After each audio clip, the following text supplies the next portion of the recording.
अस्सलाम वालेकुम। आप देख रहे हैं प्रोग्राम खरी बात लुकमान के साथ। मेरा नाम मुबशर लुकमान है। पीर से जुमेरात तक दुनिया न्यूज़ आपके लिए लेके आता है एक नया शो, एक नया प्रोग्राम।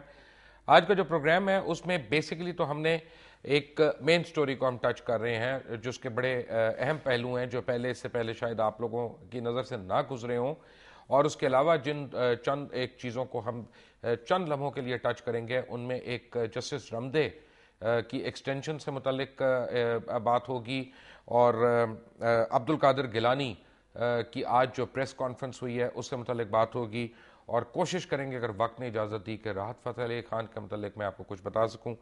बट सबसे अहम बात रेमंड डेविस जो 2 पाकिस्तानियों के कत्ल में मतलूब है, इस वक्त भी उसके ऊपर तफ्तीश हो रही है। और दुनिया न्यूज़ ने सबसे पहले आपको खबर दी थी, आपको याद होगा कि एक लेटर 20 जनवरी को अमरीकी सफारत खाने ने पाकिस्तान के फॉरेन ऑफिस को लिखा था, जिसमें कहा गया था कि रेमंड डेविस नामी शख्स को एक नॉन डिप्लोमेटिक कार्ड जो है वो इशू किया जाए। उसके बाद बहुत से जो बातें हैं, सवालात हैं, वो उभरे हैं, बड़े लोगों ने इनको एड्रेस भी किया है। खुद जो वेस्टर्न मीडिया है वो अब ये मानता जा रहा है कि इसमें अमरीकी हुकाम की भी काफ़ी गलतियां हैं, और इसमें अगर देखा जाए तो पाकिस्तानी हुकाम बाला भी कोई फ्लाइंग कलर्स के साथ पास नहीं हो रहे। उन्होंने भी बड़े बड़े भंड किए हैं।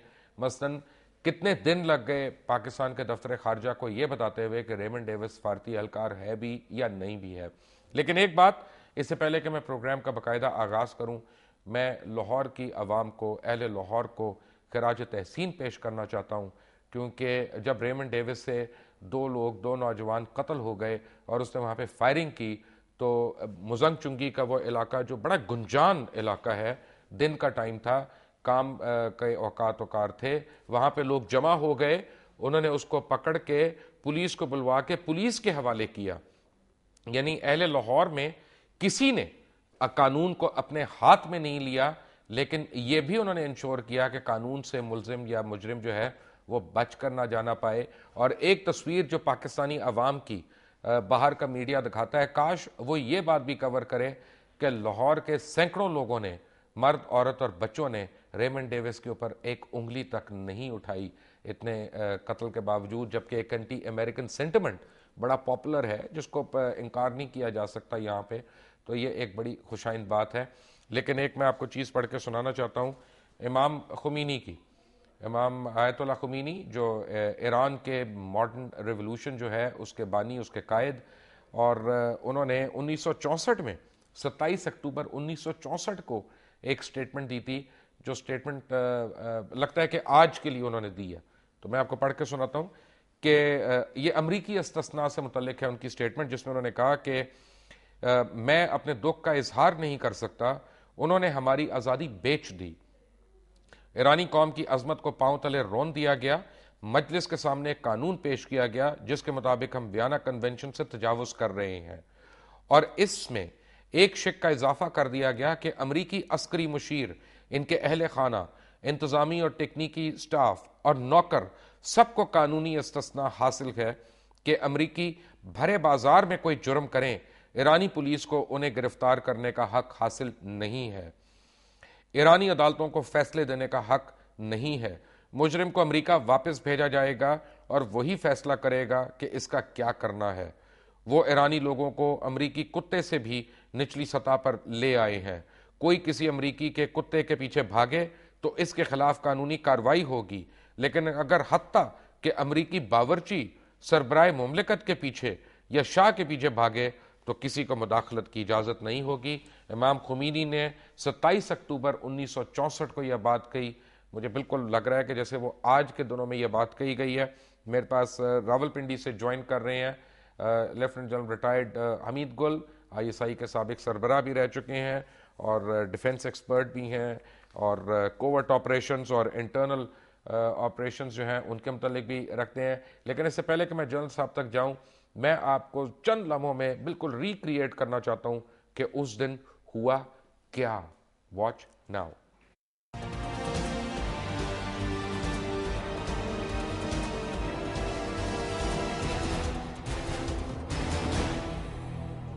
इस मामले का आगाज लाहौर की जेल रोड के इस इशारे से हुआ। 2 मुख्तलिफ मौके।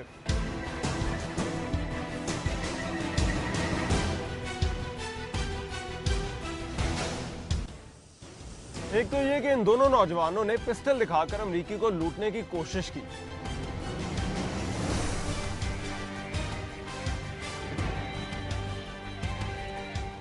दूसरा ये कि अमेरिकी का इन दोनों नौजवानों से किसी बात पर झगड़ा हुआ।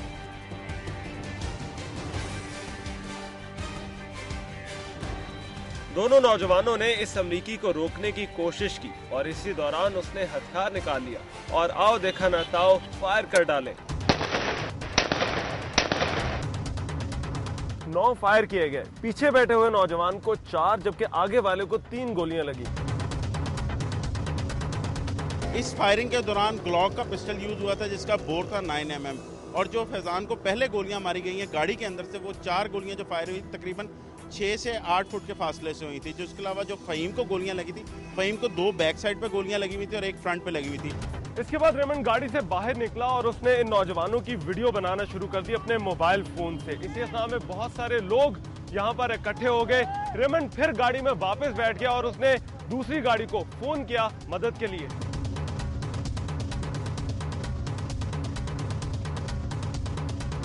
भागने की कोशिश में कर रहा था, लोग उसे रोकने की कोशिश कर रहे थे कि ये रुक जाए, पुलिस आ जाए। पुलिस आई थी मगर कोई उसके पास नहीं जा रहा था। लोग जमा थे, इसके बावजूद रेमंड वहां से गाड़ी निकालने में कामयाब हो गया और रास्ता लिया लिटन रोड का। पुरानी अनारकली के पास पहुंचकर पुलिस ने बिल आखिर इसे जा लिया।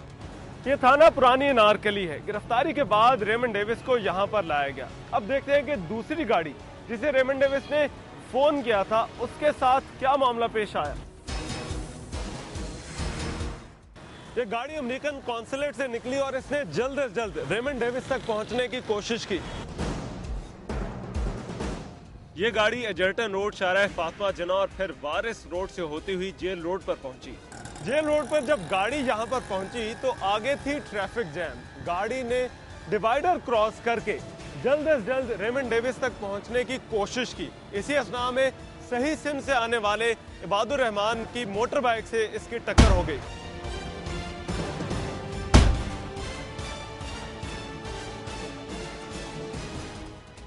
जब गाड़ी यहां पर पहुंची तो रेमंड डेविस निकल चुका था और गाड़ी वाले ये देखकर वापस कॉन्सुलेट की जाने भागे।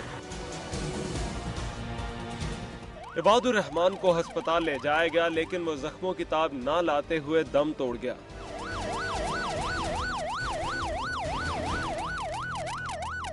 Welcome back. आप देख रहे थे एक रिक्रिएशन, एक री एनैक्ट किया था रहमान अजहर ने अपनी टीम के साथ जाके दुनिया न्यूज़ की, वहाँ पे जहाँ पे एक्चुअली ये वाक़या हुआ। Very quickly lieutenant general Hamid गुल साहब, वेलकम टू खरी बात। एंड आप मुझे इस वाक़े के मतलब क्या बता सकते हैं? मेरा ख्याल है कि बात बहुत वाज़ेह है कि ये जो रेमंड डेविस है ये एक एजेंट है जो कि एक मिशन के ऊपर था और इस मिशन की हमायत इसको हासिल थी अमेरिका की तरफ से, यानी इसको अमेरिकी हुकूमत की हमायत थी। अगर ये उस मिशन पे, जो भी मिशन था जिसको छुपाने की कोशिश की जा रही है कि इसका मिशन क्या था, असल बात यह है वो डेविस को बचाने की इतनी बात नहीं है जितना कि ये बात छुपाने की ज़रूरत है उनके लिए कि उसका मिशन की नौयत क्या थी। क्या वो पाकिस्तान की सिक्योरिटी और इसकी सॉवरेंटी के ख़िलाफ़ था, जो मेरा ख्याल है, गुमान है कि वो यकीनन ऐसा ही था। इसीलिए इतनी बड़ी हस्ती को, ओबामा को, प्रेसिडेंट ओबामा को ये कहना पड़ा कि इसको छोड़ दिया जाए। और आप इसको तसव्वुर कर लें कि ये एक सफारतकार है, यानी उनके लिए अहमियत इतनी ज़्यादा है कि स्टोरी पूरी आश्कार ना हो। लिहाजा ये केस है एक ऐसे आइसबर्ग का जिसकी आप टिप देख रहे हैं इस केस के अंदर, और इसके नीचे बहुत इसका और बहुत कुछ मवाद मौजूद है। मैं जब दूसरी बात यह है कि ये सॉरी जनरल साहब, मुझे एक छोटी सी यहाँ पे ब्रेक लेनी है, लेकिन जब हम ब्रेक से आएंगे तो लेफ्टिनेंट जनरल हमीद गुल हमारे साथ हैं, मजीद अपना तजिया देंगे और मेरे पास आपको दिखाने के लिए और बहुत कुछ है। आज मैं आपको वो लेटर भी दिखाऊंगा जो अमरीकी सफारत खाने ने लिखा था रेमंड डेविस का, ये बताने के लिए कि इसको नॉन डिप्लोमेटिक कार्ड इशू किया जाए। But all of that after a break. Take a break.